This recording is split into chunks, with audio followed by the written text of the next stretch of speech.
3. ನಿಮ್ಮ ಸಂಸ್ಥೆಯ ಸಾಂಸ್ಕೃತಿಕ ಮತ್ತು ಕ್ರೀಡಾ ದಿನದ ಕಾರ್ಯಕ್ರಮದ ಕೆಲಸದ ವಿಭಜನೆಯ ರಚನೆಯನ್ನು ನಿರ್ಮಿಸಿ. ಕ್ರೀಡೆ ಮತ್ತು ಸಾಂಸ್ಕೃತಿಕ ಕಾರ್ಯಕ್ರಮ. ಸ್ಥಳವನ್ನು ನಿರ್ಧರಿಸಿ. ಆಹ್ವಾನ. ಕ್ರೀಡೆ ಮತ್ತು ಸಾಂಸ್ಕೃತಿಕ ಚಟುವಟಿಕೆಗಳಿಗೆ ಸ್ಥಳ. ಸೇರಿಸಬೇಕಾದ ನಿಯತಾಂಕಗಳು. ಭೇಟಿ ನೀಡಿ ಪರಿಶೀಲಿಸಿ.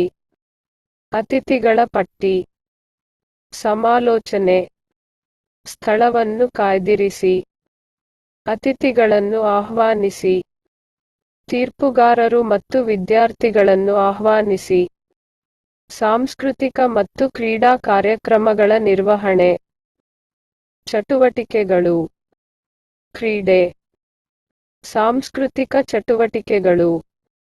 ಅಥ್ಲೆಟಿಕ್ಸ್, ಫೀಲ್ಡ್ ಗೇಮ್ಸ್ ಇತ್ಯಾದಿ. ಬಹುಮಾನ ವಿತರಣೆ. 7. ಬಹುಮಾನ ವಿತರಣೆ. ರಾಷ್ಟ್ರಗೀತೆ.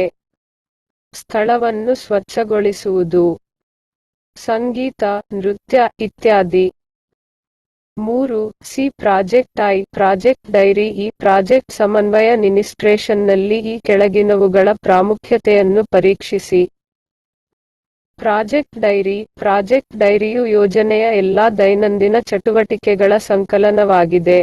ಈ ಡೈರಿಯನ್ನು ಬರೆಯಬೇಕು, ಆದ್ದರಿಂದ ಭವಿಷ್ಯದ ವರ್ಷಗಳಲ್ಲಿ ಅದನ್ನು ಪರಿಶೀಲಿಸುವ ಯಾರಿಗಾದರೂ ಪ್ರತಿ ದಿನ ಯೋಜನೆಯ ಸ್ಥಿತಿಯನ್ನು ಪ್ರತಿನಿಧಿಸುತ್ತದೆ.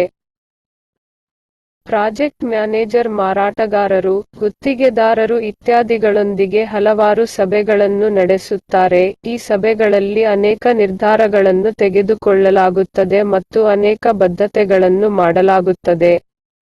ಈ ಸಭೆಗಳಲ್ಲಿ ಪಡೆದ ಮಾಹಿತಿ, ತೆಗೆದುಕೊಂಡ ನಿರ್ಧಾರಗಳನ್ನು ಪ್ರಾಜೆಕ್ಟ್ ಡೈರಿಯಲ್ಲಿ ಸರಿಯಾಗಿ ದಾಖಲಿಸಬೇಕು. ಡೈರಿಯಲ್ಲಿ ನಮೂದಿಸಲಾದ ಮಾಹಿತಿಯು ನಂತರದ ದಿನಾಂಕದ ನಿರ್ಧಾರಗಳನ್ನು ಸಮರ್ಥಿಸಲು ನಾನು ಸಹಾಯ ಮಾಡುತ್ತೇನೆ.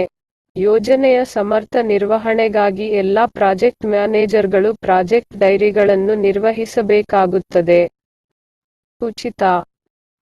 ಯೋಜನೆಯ ಸಮನ್ವಯ. ಯೋಜನಾ ಸಮನ್ವಯವು ಇಲಾಖೆಯೊಳಗಿನ ಕಾರ್ಯಗಳ ದೈನಂದಿನ ನಿರ್ವಹಣೆಯಾಗಿದೆ. ಯೋಜನೆಗಳನ್ನು ಸಂಘಟಿಸುವ ಉದ್ದೇಶವು ಕಾರ್ಯಗಳ ಕೆಲಸದ ಹರಿವನ್ನು ಸುಗಮಗೊಳಿಸುವುದು.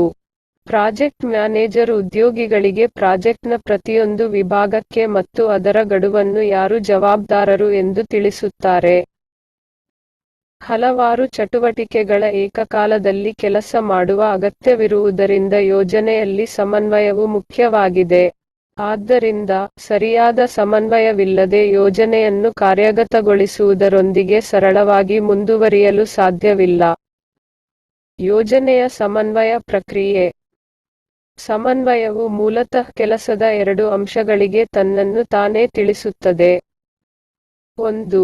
ಭೌತಿಕ ಅಂಶವು ಯಾವ ಕೆಲಸವನ್ನು ಮಾಡಬೇಕು, ಎಷ್ಟು ಕೆಲಸ ಮಾಡಬೇಕು ಮತ್ತು ಯಾರು ಕೆಲಸ ಮಾಡುತ್ತಾರೆ ಎಂಬುದನ್ನು ಉಲ್ಲೇಖಿಸುತ್ತದೆ. 2. ಕೆಲಸವನ್ನು ಯಾವಾಗ ಮಾಡಲಾಗುತ್ತದೆ ಎಂಬುದನ್ನು ಸಮಯದ ಅಂಶವು ಉಲ್ಲೇಖಿಸುತ್ತದೆ. 6.